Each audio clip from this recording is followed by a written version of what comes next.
Hey,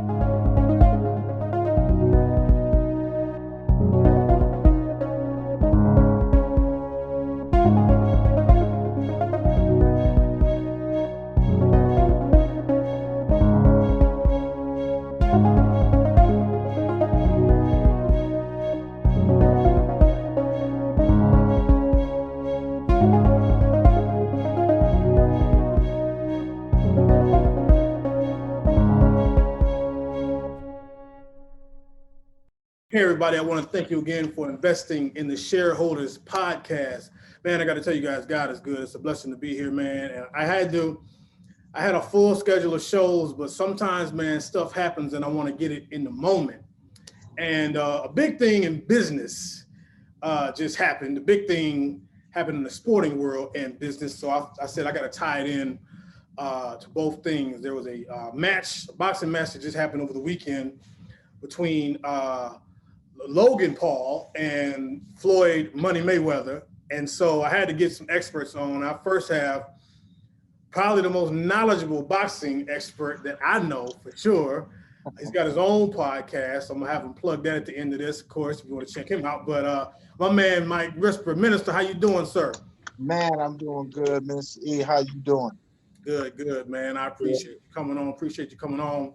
I had to get another sport expert on, and somebody I had to see who even watched this, and he said he caught some of it, so I had to get my man on here. Of course, been a long time coming.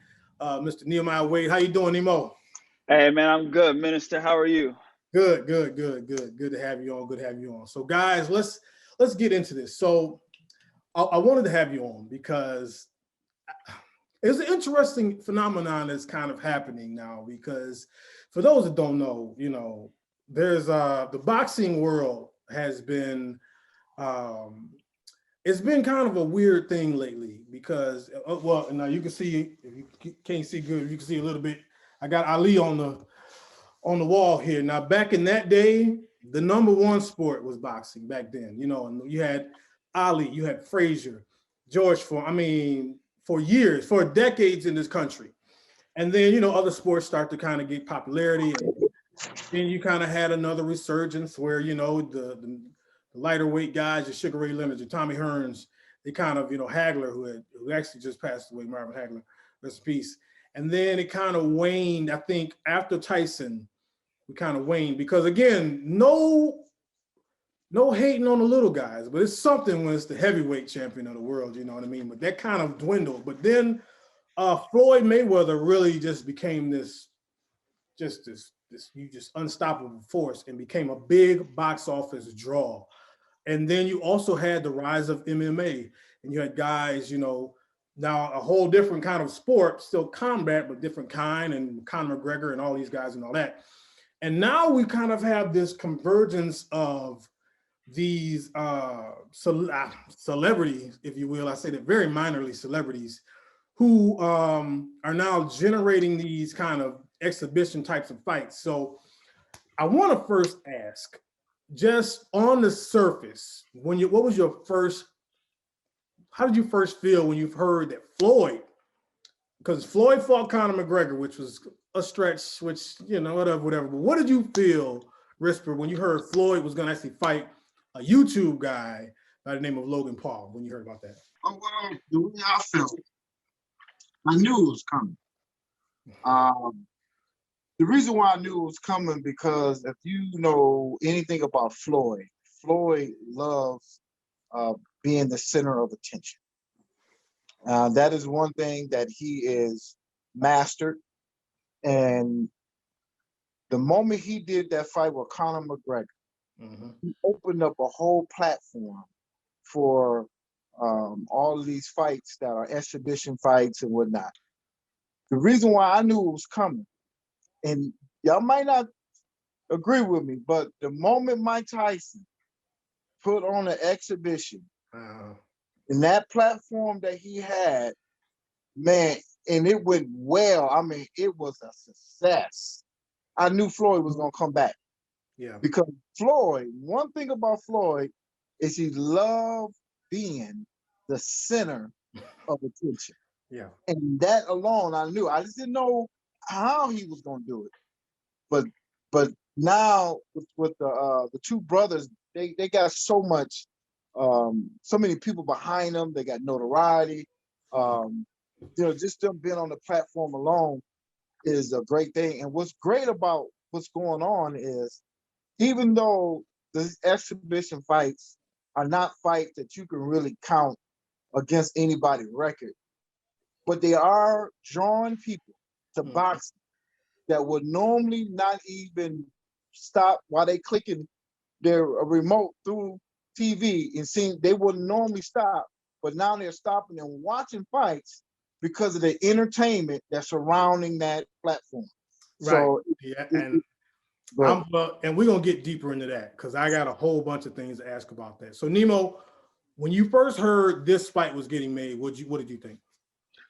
Honestly, my first thought was, because I didn't like the Paul brothers. My first thought was, oh, great, finally somebody's going to shut them up. Like that was going to be my first thought. But then I had to backtrack, like Minister said, in regards to that Tyson fight was oh man, this is gonna be a great fight. Somebody's gonna get knocked out. And then it was really, shame on you for thinking that, one, they're gonna put their health in jeopardy, but then secondly, they're gonna put millions of dollars in jeopardy. So once I took my emotions out of it and took a step back, I had to realize this is probably gonna be a joke because, one, Floyd is gonna collect his money, but what professional boxer who's undefeated is going to get into a ring with an amateur who has never professionally boxed in their life? So people told me all the time, "Oh yeah, I'm going to pay the $50, $60 to order the pay-per-view." My mind was, it's either he's going to knock him out in 30 seconds, or this is going to be a joke. Well, okay, and the thing about it is, you guys have already made some great points. Floyd, for the tail of the tape, Floyd is 44 years old. And he's been professionally retired for, I don't know, Risper, you might know, 4 or 5 years he's been out the game professionally. Yeah, he's been out about 5 years. Yeah. And Logan, I believe, is 23, and is much bigger, first of all. And Logan is almost heavyweight size, probably younger, but no experience at all. So it kind of had that circus feel to it. But Nemo, you just brought up a good point. First of all, they rub a lot of people the wrong way, these brothers. And the great fights, you kind of always have a villain, you know what I mean?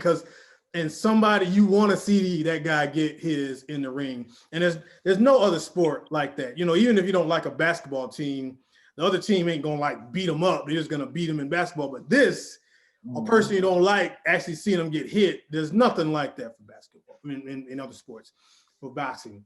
And so you kind of have that coming together. And so then, Risper, you also brought up a great point, because these Paul brothers, they attract a young crowd, teenagers, a lot of them who don't know a right hook from an uppercut, but they're going to watch because, oh, Logan Paul, or Jake Paul. And so that brings eyes to the sport. So let me ask you guys my next question. Risper, do you ultimately feel like this is good for the sport of boxing, or is this more so just a sideshow? Both. I think it's both, because it's definitely a sideshow, without question. Now, do I think it's good for boxing? To a certain degree, yes, because, like I said, it's bringing. If you've been watching boxing and watching UFC for the last few years, UFC has gained a platform, and they have a large following. But a lot of that following has been subtracted from boxing. Yeah. And so, with that being said, boxing needed something to bring a spark back to the sport. Now, the exhibition fights, that's not necessarily saying that that's going to be the one that's going to save the day for boxing.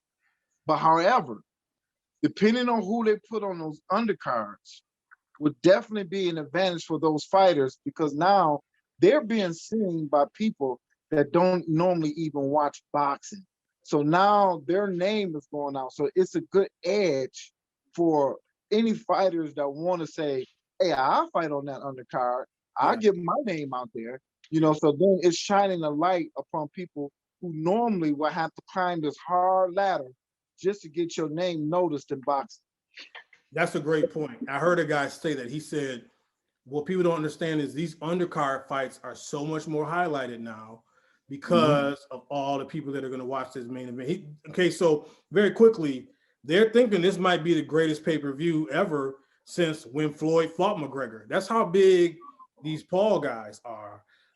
So, I agree with that. So, Nemo, let me ask you the same thing. Do you feel like ultimately this is a good thing or a bad thing for the sport of boxing? I'm right in line with what Minister Risper said in regards to it's going to be both. Because I was one of the people who started to, as I got older, I started to love boxing more and more. And I actually didn't like MMA. I didn't like UFC. But then as you started to see the high name boxers start to fall off, and it became only Floyd, and then it was him embarrassing everybody else, you started to lose that interest, especially with not having high names for the heavyweight division. Yeah. So then I started drifting towards the UFC because it was more so. And then you also had guys who were maybe undefeated in boxing, but they avoided those other highlight or big time boxers because they wanted to keep that undefeated record. Right? UFC, you can take an L, come back to pay-per-view cards later, and still fight for the championship again. That's so I think it was. Yeah. No, go ahead. Oh, I say I think this was both because, like he also said, it also got people to watch boxing who normally don't watch boxing. There's a lot of people that on social media that would have never watched a boxing match in their life start talking about these cards, and you have people like Chad Johnson, who's on the undercard, who was a NFL wide receiver who actually boxed against an actual fighter and did well for himself. So now you're bringing that audience to say, man, maybe boxing isn't as bad. Now we're getting more people into it, and maybe that has an influence on the younger generation to start wanting to box again. So it's a best of both worlds in that case. Well, and you, man, that's another good point because I was kind of the same way. I really didn't pay attention to UFC for a long time. And, but boxing started to wane. And two things that UFC really got an edge on is, like you said, first of all, they gonna fight each other. UFC, it ain't no ducking. Dana White gonna make these guys get in there. You ain't gotta wait long. You know what I'm saying? They got about 10, the undefeated guys gonna fight the undefeated guy. Plus, they had some real personalities. I remember they had Rampage Jackson and, Ronda Rousey when she was hot, and they got such a buzz that it seemed like boxing was not getting at the time. But now with these fights, and kind of like Risper said, it is kind of a good thing because they're getting, boxing just got a push from this fight that it probably would have took them 10 years to get just from the normal guys, just with these Paul brothers jumping in it. And honestly, if you are Jake or Logan Paul or amateur, you would rather get in a boxing ring than an MMA ring, because if you fight one of these MMA guys, you can get you're gonna get folded up and could be really, really hurt when you might just take a punch on what's, a couple of times and go down. So there's that. Now I want to give, for those watching, the financials of this are amazing because Floyd is getting, before pay-per-view, $10 million. And then Logan is getting 250,000, which is a huge disparity, but understand after sponsorships and pay-per-view, Logan's gonna be fine. But here's what I also thought about. Where, like, to play basketball, ain't nobody gonna pay Shaq and Charles Barkley no $10 million. You know what I mean? Like, if you are, like you say, Risper, Mike Tyson and Roy Jones or Holyfield, whoever, they can still make some money with just the novelty of this. You know what I mean? So I now want to ask, do you guys think the retired boxers, the older guys, this might actually become a real thing now? Now we got our boxer thing again. So I'll start with you, Nemo. Do you feel like now older guys will be like, hey, I ain't got to get killed, but I can make a little money just getting in the ring and, for the nostalgia? Absolutely, because they can dictate and set the rules just like Floyd did, or just even the Mike Tyson fight where, hey, there's going to be judges, but there's no knockdowns. Or in this case, in the Floyd fight, there can be knockdowns, but there's no judges. So now they can go in saying, hey, I probably won't take a hit. In that fight, if you look at the tape and look at it and watch it closely, Floyd could have knocked him out in the first round. You can tell that he was playing with them and allowed it to go the 8 rounds. So they can probably have a little under the table agreement. Hey, let's give a great show. There's a lot of people who used to be our fans back in the day when we were younger in our prime. Let's give us a show and we don't have to worry about our health and we can come out making $5 million, $10 million. Yeah. Easy come up. Who wouldn't turn that down? Or who would turn that down? Easy money. Yeah. So yes, I believe there's going to be more fights coming along with it, with especially mixture of influencers that bring already millions of viewers by themselves in whatever profession they come from. So yeah, Risper, let me ask you that same thing, because we've seen even Nate Robinson got in there, which was actually didn't go that good for Nate. You know, we've seen these kind of celebrity boxing things. So do you feel like that might be its own niche? Not that it's going to replace the Canelos and the, you know, Earl Spencers and all that, but this kind of celebrity older boxer type deal. Oh yeah, no doubt. I think what Floyd and Mike Tyson has done has created that type of platform where some of these older fighters can still, you know, get in there and make some decent money. Because the thing about it is, them fighters that retire, they don't be wanting to stop fighting. Their body just say, "Hey, it's time to quit." And so, but they drive, their hunger, you know, their love for the sport is still there. So, and this platform is much like that 3-on-3 platform that Ice Cube have for basketball. It gives them an outlet to not only make money, but to be entertained. Yeah. And because now, you know, I don't really care for all the pageantry that they have, like the you know, between fights, there's so many songs and people having full concerts and all that. I don't really care for all that. But there are some people that do. Yeah. There are some people that will tune in because they know such and such is going to perform on that night on that card, and boom, now they're performing. So it's just, and it adds just another fun kind of a exhibition, because you know they got rules. You know, like Mike Tyson and Roy Jones, they had certain rules that they had to go by to protect their health. So it ain't, if you looking at that as like a regular rah-rah fight where they're gonna go in and knock each other out, then you're gonna be very disappointed, because it's not really one of those kind of settings. It's just entertainment, and that's all it is. Yeah. Yep. Okay. And Risper, I'm sorry, E, but you make a great point in that, because even then for the professionals at that, like you said, a lot of them still want to play, but it's their bodies breaking down. That gives an opportunity. Oh, I can go do what I love, what I've known to do for the last 20, 30, 40 years. Yeah. Oh, absolutely, I'm going to do it. And now I can get my name out there as if I'm back in my prime and I'm the spotlight of the show. Absolutely. No, that's a great point. Like if these old football players could make $5 million playing in some old football league, of course they'd be playing. I mean, like you say, the thing about athletics is that the careers are so short. Even, you know, LeBron, they're saying he's kind of coming toward the end. What is he, only 36? You know what I'm saying? That's not like if you're a writer, you could write to you 85. You know what I'm saying? We cut these careers off.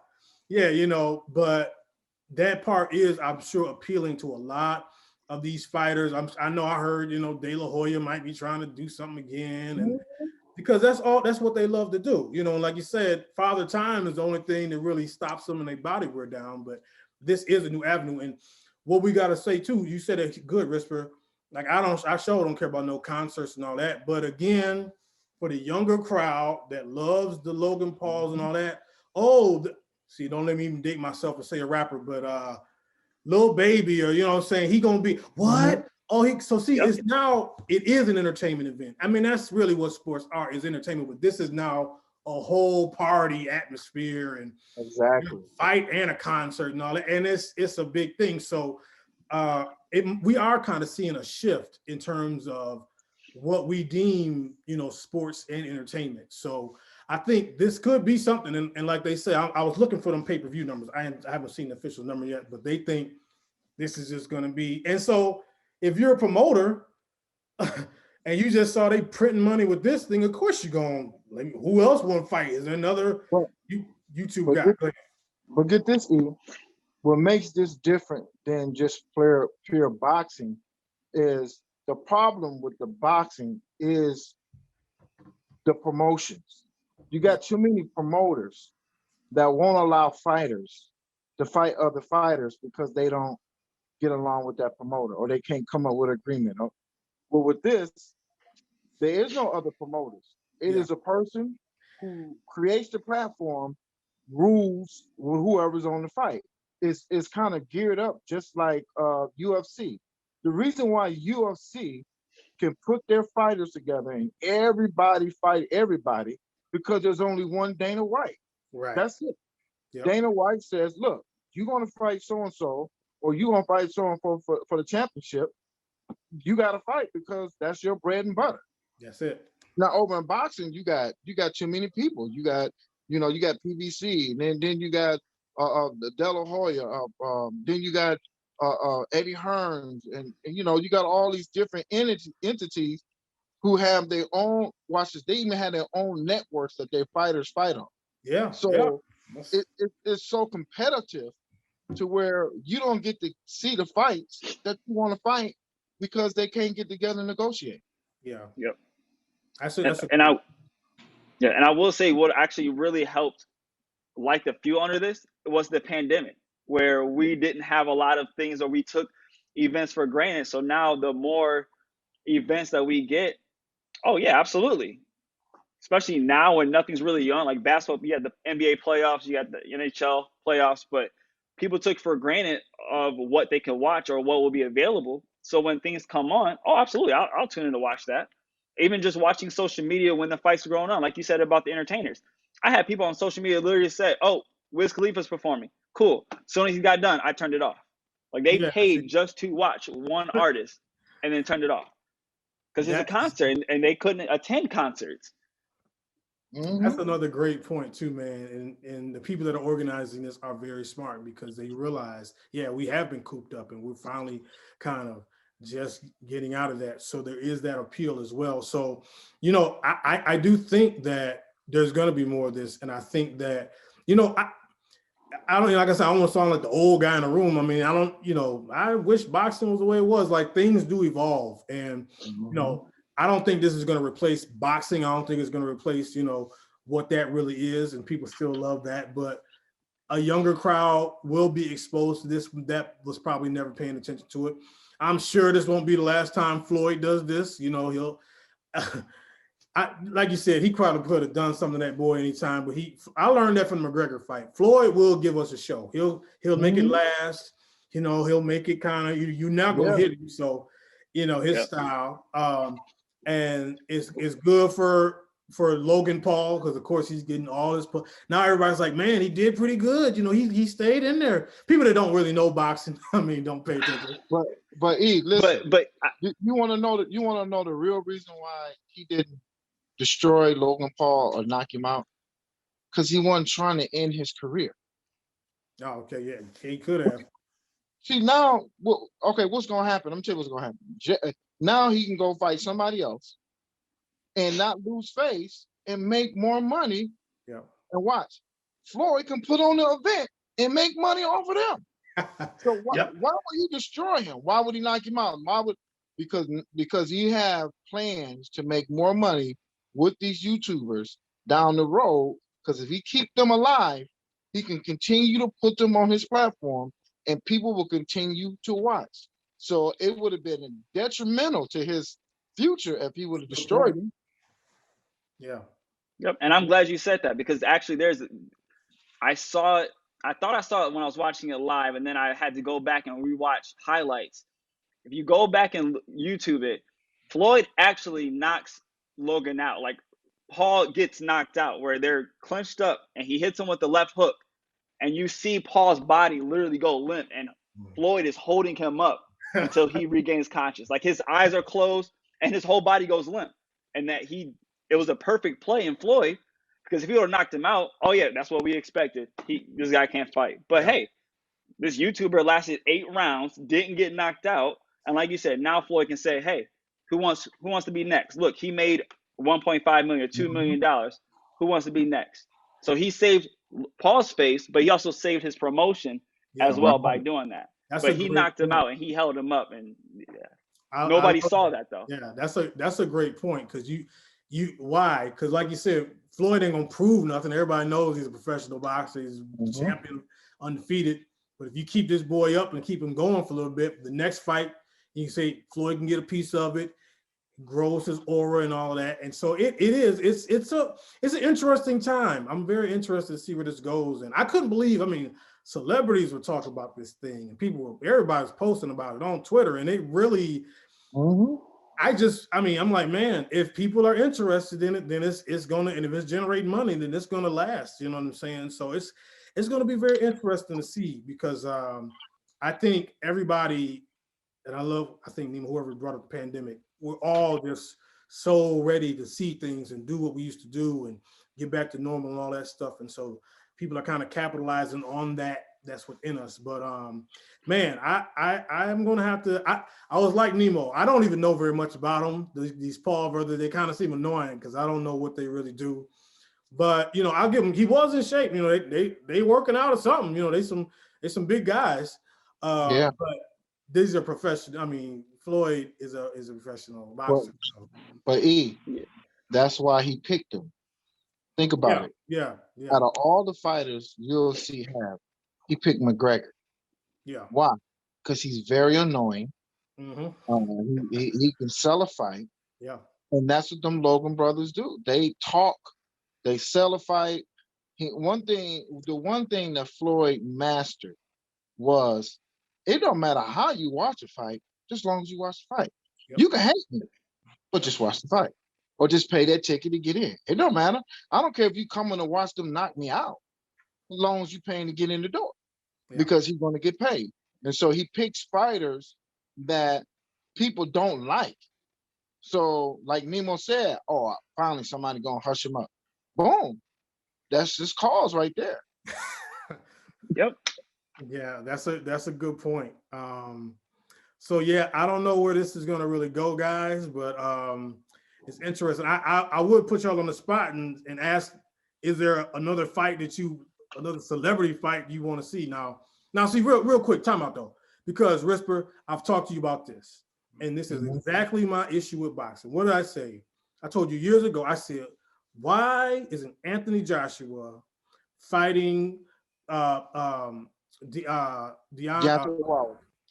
Wilder? Why are they not fighting? Right now when they're undefeated, you're never going to be able, I was like, they're going to keep going, and one of these guys is going to lose, and you're going to lose that undefeated aura.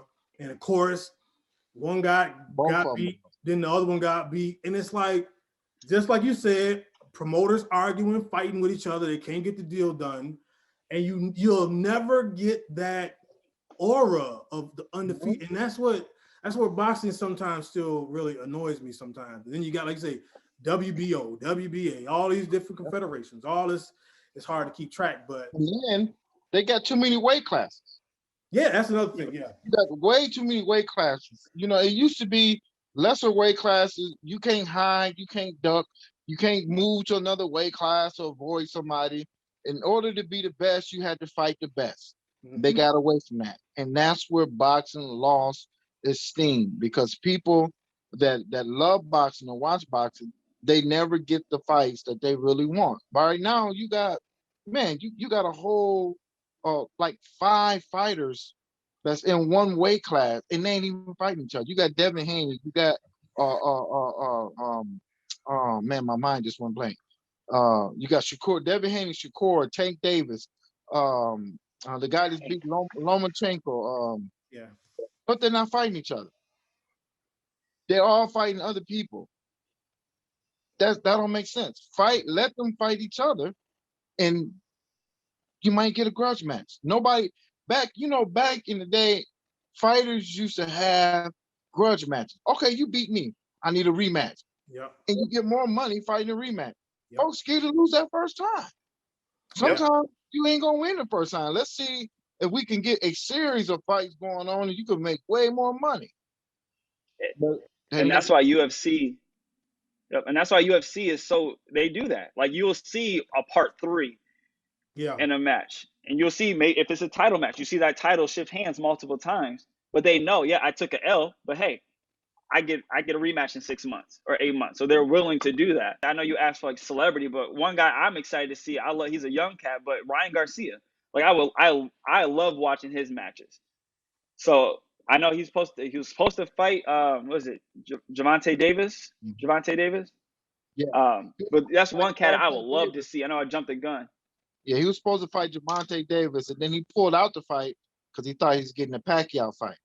But that's another young Yep. kid coming up that should be fighting some of the better fighters, but we just never see that. So I just want to see how this pans out because Tank Davis went up a weight class, and so like once again, so many weight classes. So where you just move up to the next weight class and keep on moving when you never fight or clean up the division that you leave. And a funny thing is, I heard a lady say, she said, I wanted to see this Logan Paul Floyd match. She said, because I just wanted to see a bigger guy against a little guy. You know what I mean? Because you don't normally see that in the ring. Even in UFC, there's classes, but there's just that. It was just that kind of that circus appeal that brings in the casual fans. But yeah, well, guys, I want to thank you guys for coming on because man, this is kind of a phenomenon, you know what I mean? And I'm going to be very interested to see the pay-per-view numbers because I'm sure they're going to be huge and money talks, like. Because here's the thing. You may say Floyd get 10 million, Logan Paul get 200,000, but at the pay-per-view come in, man, that's going to be, depends on what's in the contract. If they had a contract where they get a percentage of the pay-per-view and the door sales, then that's where the money really adds up. People don't realize that. Yeah. Oh, wait. And one more thing. I'm glad you said one more thing.